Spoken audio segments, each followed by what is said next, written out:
Ouais, vous pouvez appeler directement, ça serait mieux parce que là, j'ai un souci, je n'arrive pas à appeler directement et puis voilà. Donc, Koulibaly, il faut appeler directement et puis on va avancer.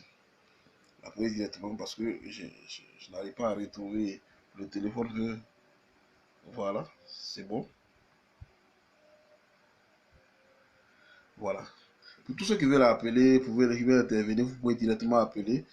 Voilà, vous me laissez un message, je vous rappelle, mais appelez, et puis on va avancer. Alors, il n'y a pas photo. Honnêtement, il n'y a pas photo. Honnêtement, il n'y a pas photo, il n'y a pas débat. Et on avait souhaité dans le débat, dans la préparation de l'émission, comparer le bilan du président de la République, son excellence Alassane Ouattara, en matière d'identification et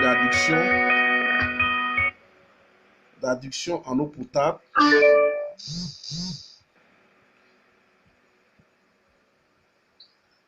Oui, allô? Oui, allô? Oui?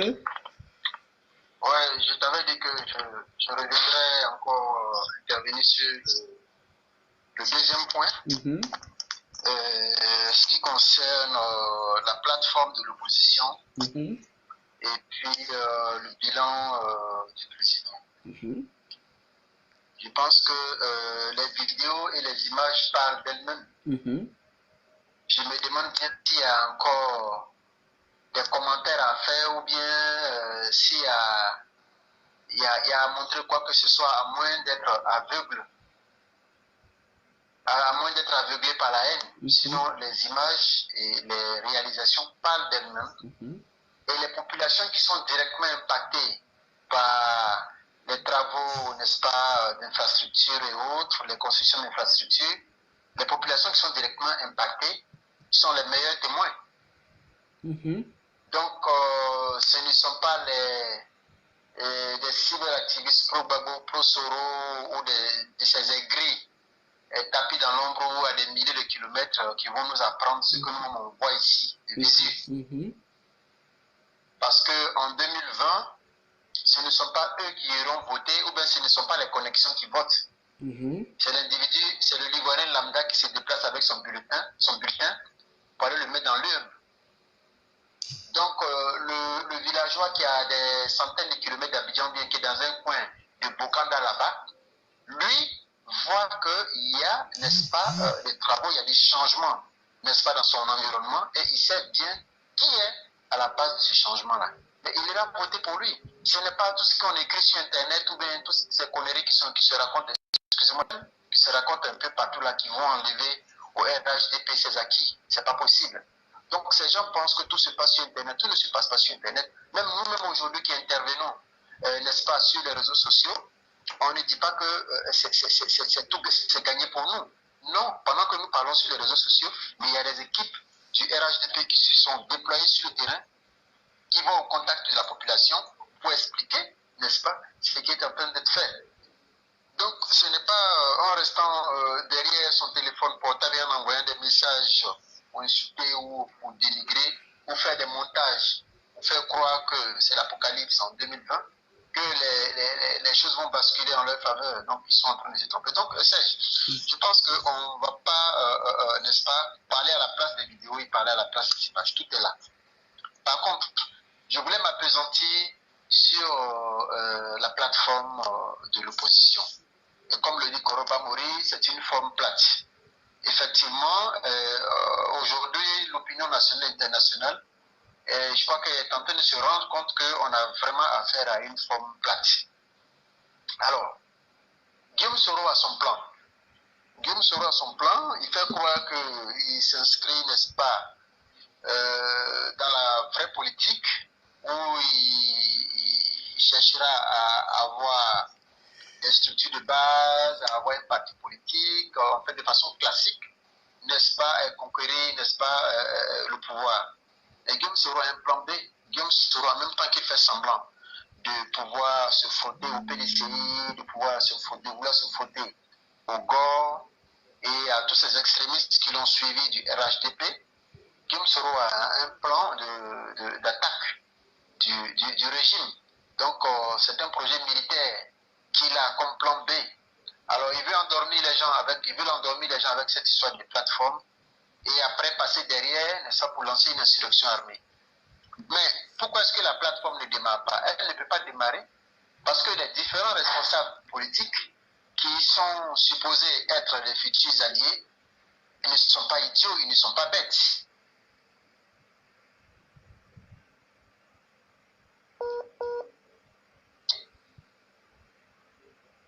Allô? Oui, oui, Allô? oui, allons-y, allons-y. Oui, j'ai été interrompu par un appel. Donc, tous ces leaders politiques-là, ce ne sont pas des gens nés de la dernière pluie. Ils savent très bien à quel jeu Guillaume Soro et Bédi sont en train de jouer. Parce que quand les gens se mettent en plein meeting pour dire que leurs adversaires iront en exil, quand les gens se permettent de dire en plein meeting ou en plein crash que la CEI qui est là, ce n'est pas avec celle-là que nous irons aux élections, mais ils sont en train de dire indirectement qu'ils vont déstabiliser les institutions de la République et mettre en place leurs institutions avec lesquelles on ira aux élections. Donc c'est un coup de force qu'ils sont en train d'annoncer indirectement. Mais quand vous voyez un Laurent Gbagbo qui n'est pas encore totalement libre à la haie, quand vous voyez un Blé Goudé qui n'est pas encore totalement libre à la haie, mais comment voulez-vous que ces gens-là s'associent à une plateforme qui a des intentions cachées? Demain, si vous lancez votre insurrection populaire et que ça ne marche pas, que deviendront Gbagbo et Blé Goudé là où ils sont? Ils seront condamnés à jamais, ce sera terminé pour eux. Donc ils savent très bien qu'il y a des risques à vouloir s'associer à Soro et à Bédié pour démarrer cette soi-disant plateforme. Ils ont des conseillers, ils ont aussi leur service de renseignement, ils savent très bien ce qui est en train de se préparer sur le terrain. Voilà pourquoi cette plateforme-là n'arrive pas à démarrer. Et Guillaume Soro veut coûte que coûte rencontrer Gbagbo, il veut coûte que coûte rencontrer Blé Goudé, et puis faire croire après avec ses services de communication, faire croire que tout cela adhère à son mouvement, tout cela adhère à ses idées, et comme demain, il lancera, n'est-ce pas, un mouvement armé, alors ça donnera l'impression que tous ces leaders-là sont avec lui. Mais ces gens ne sont pas idiots, ils ont bien compris. Voilà pourquoi aujourd'hui, tous ces leaders politiques gardent leur distance de Guillaume Soro, bien qu'ils aient un point commun.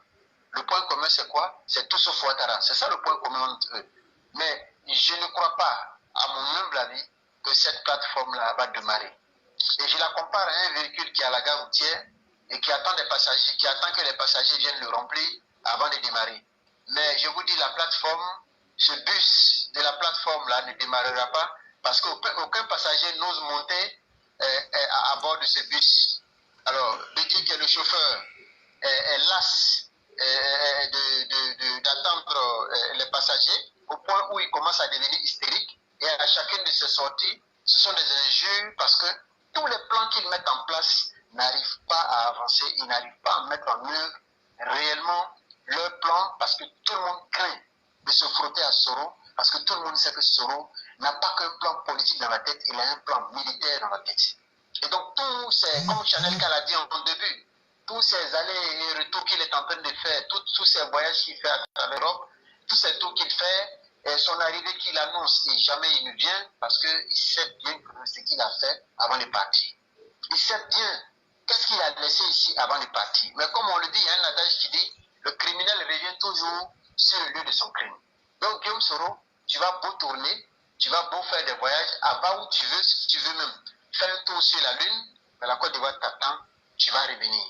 Et quand tu vas revenir, tu rendras compte de ce que tu as laissé ici avant de partir. Les pièges que tu avais tendus ici, croyant que les pièges-là allaient prendre, tu vas venir retomber dans ces mêmes pièges-là. Et parce qu'il sait que tous les pièges qu'il a tendus n'ont pas pris, il a peur de revenir aujourd'hui, c'est lui-même qui annonce son arrestation, comme quoi on veut l'arrêter alors que personne n'a rien dit. Mais c'est parce qu'on dit qu'il se sent mauvais se mouche. C'est parce que Guillaume Soro sait très bien ce qu'il a fait. Voilà pourquoi lui-même, il annonce indirectement son arrestation. Et c'est aussi la raison pour laquelle Gbagbo et Blé Goudé et certains autres leaders politiques n'ont pas voulu l'approcher pour ne pas être associés à un quelconque putsch, à une quelconque tentative de renversement des institutions de la République. Et donc il se retrouve seul aujourd'hui, n'est-ce pas, dans son plan. Et j'espère bien que certains cadres de PDCI ne sont pas associés à ce plan machiavélique de Soro. Sinon, il n'ira pas seul en prison, ils iront ensemble en prison.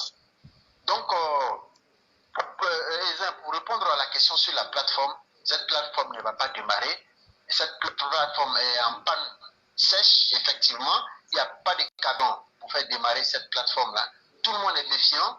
Alors, si vous voulez vraiment aller à des élections, oubliez les militaires, oubliez les armes, allez sur le terrain, allez convaincre vos militants, n'est-ce pas, allez dire la vérité à votre militant, allez présenter votre projet de société à vos militants, et demandez-leur de venir vous voter. C'est aussi simple que ça. Mais en dehors de ça, tout autre plan ne marchera pas.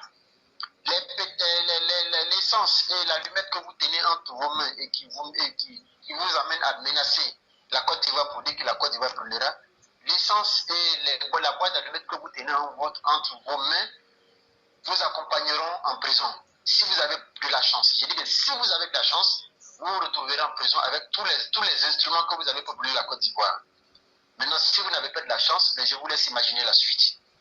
Alors, mon frère Ezin, je ne suis pas en train de menacer, mais je suis en train de prévenir que, attention, nous venons de quelque part, et comme on dit, premier Gaou n'est pas Gaou. On a été Gaou en 2011. Certains ne s'attendaient pas à ce qu'on vienne les chercher dans leur domicile pour aller les exécuter. Certains ne s'attendaient pas à ce qu'on vienne détruire leur habitation. Certains ne s'attendaient pas à ce que leurs propres voisins, leurs propres amis intimes battent les dénoncer à des miliciens. On ne savait pas tout ça. D'autres sont restés tranquillement confiants et on est venu les assassiner. Donc nous savons bien d'où nous venons et nous savons où nous allons.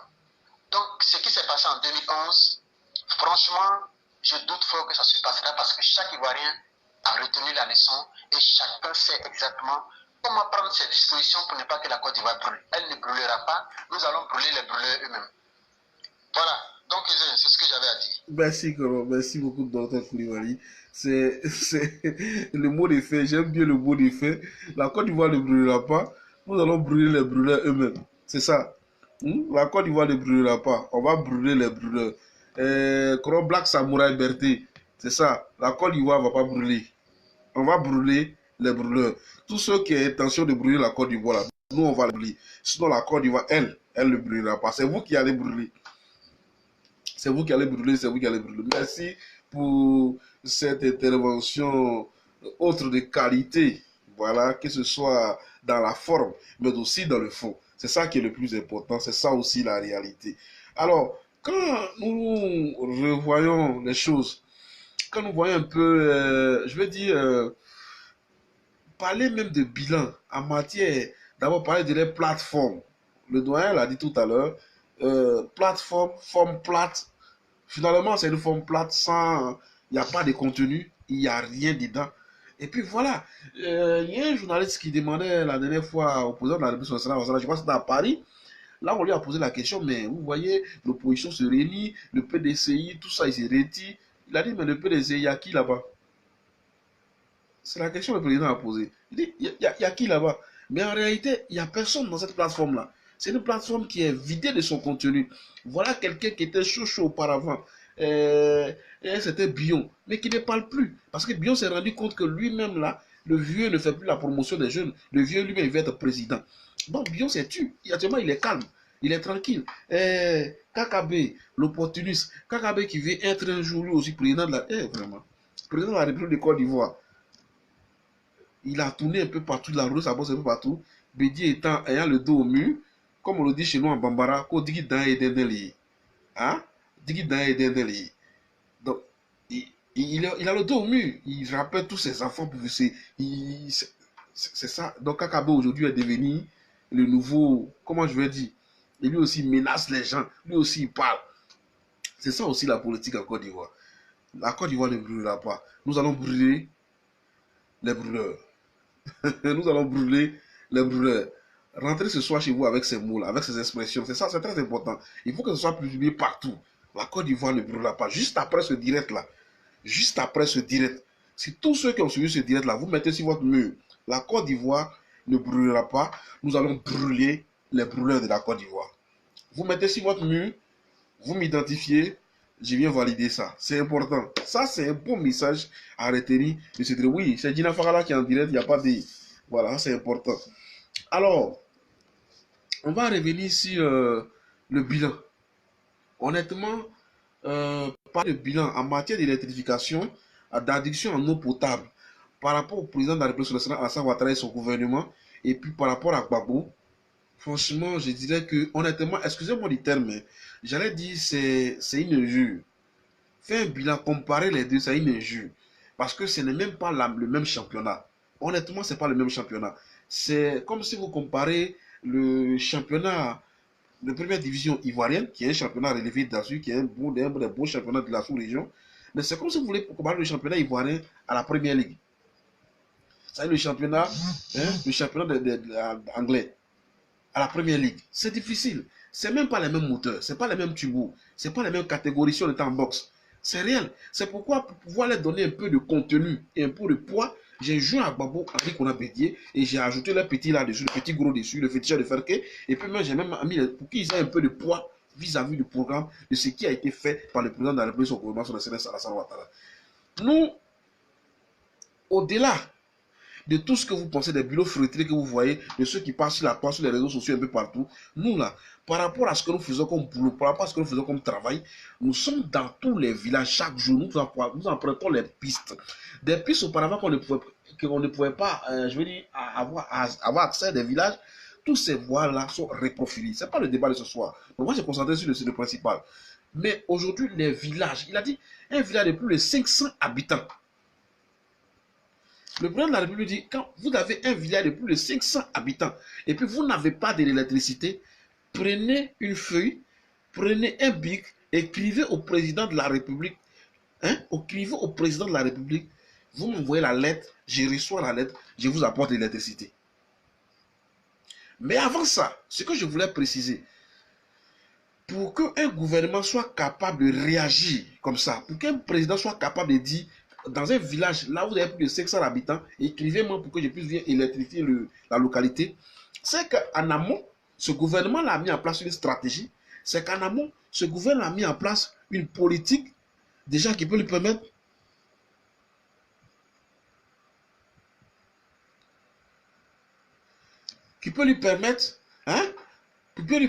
de pouvoir réagir. C'est pas du flafla, c'est pas du populisme, c'est de la réalité. C'est de la réalité. Est-ce qu'on comprend un peu? C'est de la réalité. C'est-à-dire, le gars, quand quelqu'un te dit, par exemple, quand tu es capable d'aller dans un restaurant, d'aller dans un restaurant avec ta chérie, avec tes enfants, et puis il a dit que, bon ben, prenez ce que vous voulez, je paye. Sans même te soucier de ce qu'ils vont prendre. Sans même regarder, c'est parce que, en réalité, tu as 4. Tu sais qu'elle est chargée. Tu sais que tu es prêt. Tu as déjà mis en place une politique pour pouvoir satisfaire ta famille. Tu ne vas pas aller dire à l'enfant, non, ne prends pas ça, ça c'est pas bon, non, c'est ça, là, ça donne. Parce qu'on a vécu ça quand dans l'enfance, où les parents te disent, non, il ne faut pas prendre ça. Ça, là, quand tu manges, là, ça donne carie. Non, cet habit, là, c'est pas bon, ça te plaque trop. Mais en réalité, c'est parce que les parents n'avaient pas les moyens. C'est parce que les parents n'avaient pas les moyens. Ça fait rire, mais on connaît, c'est des stratégies. C'est pareil pour le gouvernement. Quand le gouvernement dit, si vous êtes dans une localité de plus de 500 personnes, vous n'avez pas l'électricité, écrivez-moi. C'est parce que le gouvernement en lui-même, c'est un gouvernement qui se fait confiance, qui a les moyens de sa politique, qui a les bailleurs de fonds, qui a les investisseurs qui l'accompagnent, qui a les personnes qui accompagnent ses projets. C'est un gouvernement à qui on fait confiance, c'est un gouvernement qui est capable de répondre aux besoins des populations. C'est ça la réalité. Un gouvernement qui aspire et qui inspire confiance. C'est ça. Donc quand le président dit ça, c'est parce qu'il est serein. C'est parce qu'il est serein. Donc l'électricité, l'eau potable, aujourd'hui, allez dans tous les petits villages de la Côte d'Ivoire. Vous avez l'électricité au port de chaque village. Vous avez l'eau potable. Et le gouvernement se bat. Le gouvernement se bat. Dans des régions même, là où Bédié, les villages de Bédié, là, les villages baoulés, les campements baoulés, là, c'est là-bas, au nord, partout, à l'ouest, à l'est. C'est un vaste programme que le gouvernement a lancé sur tout le temps du territoire. On ne regarde pas parti politique. On ne regarde pas ton appartenance religieuse. On ne regarde pas ton ethnie. On ne regarde pas si tu es FPI. On ne sait pas ça. L'essentiel, il faut que les populations aient l'eau. Quand le président de la République faisait son discours, il a dit quoi? Il a dit si vous avez une localité, vous avez plus de 500 habitants, que vous n'avez pas l'électricité, écrivez-moi. Il n'a pas dit, si vous êtes des militants, 500 militants RADP quelque part, que vous n'avez pas l'électricité, écrivez-moi. C'est ça qu'on appelle un homme d'État. C'est ça qu'on appelle un homme d'État. C'est cela qu'on appelle un président de la République. Ce n'est pas un chef de village. Ce n'est pas un chef de tribu, ni un chef de communauté. C'est un président de la République. Et c'est comme ça qu'un président de la République fonctionne. C'est comme ça qu'un gouvernement, qu'on appelle responsable, crédible fonctionne. C'est ça la réalité. Et c'est pourquoi nous le suivons. C'est pour ça que nous avons confiance en lui. Le bilan, il n'y a pas poteau. Il n'y a même pas match. On ne peut même pas comparer. Ce n'est pas comparable. Et c'est de ça que nous parlons. Ce n'est pas comparable. Il n'y a même pas match. Et on ne peut même pas comparer cela. On ne peut pas comparer. Les petits villages de Gagnoua, les petits villages d'Abongourou, les petits villages de Séguila, les petits villages de chez qui encore, de Ferki. Aujourd'hui, allez-y voir Ferki. Allez-y voir Ferki. Ferki qui était dans... que Soro Guillaume a détenu ça pendant 8 ans. Il a pillé.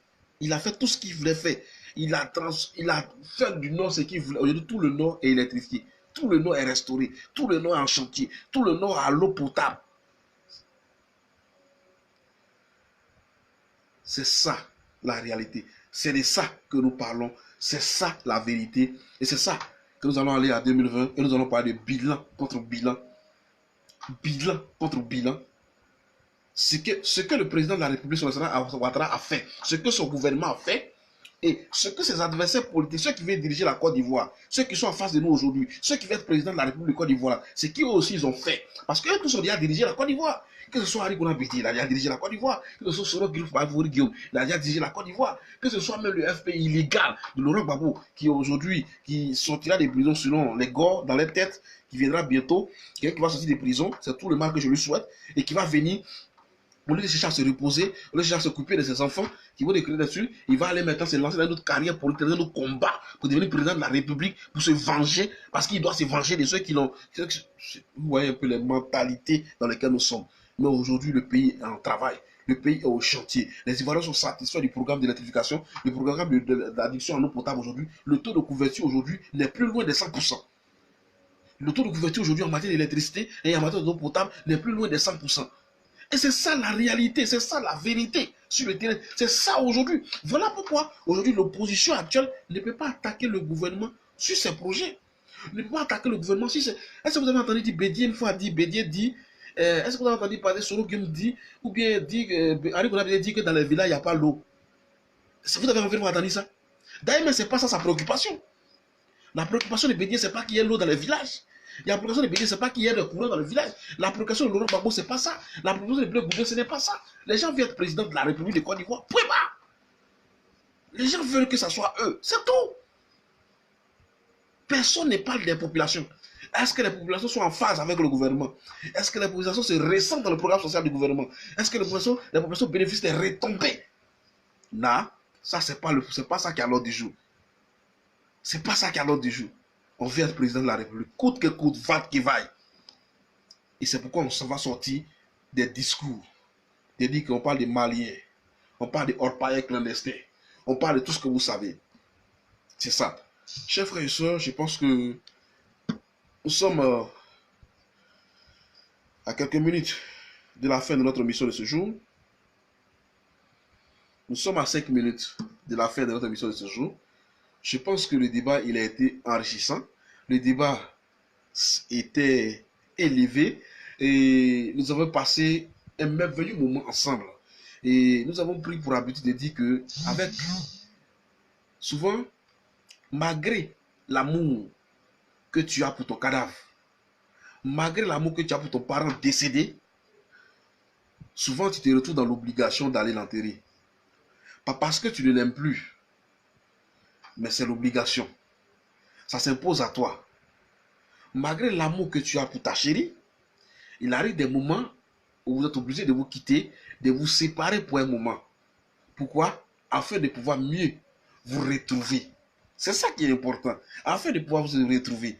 On dit il faut savoir se quitter pour pouvoir se retrouver. Il faut savoir se quitter pour pouvoir se retrouver. Demain, à la même heure, sur le même plateau, avec les mêmes consultants, les mêmes analyses, c'est des personnes qui vont encore intervenir, les mêmes consultants seront encore au rendez-vous pour un autre thème d'actualité qui sera débattu. où chacun va appeler, où chacun va intervenir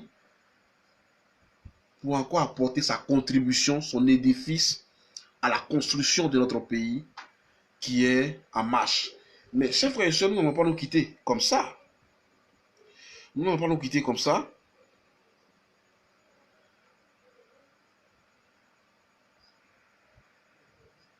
Nous n'allons pas quitter. Aujourd'hui, nous allons nous quitter comme nous avons commencé.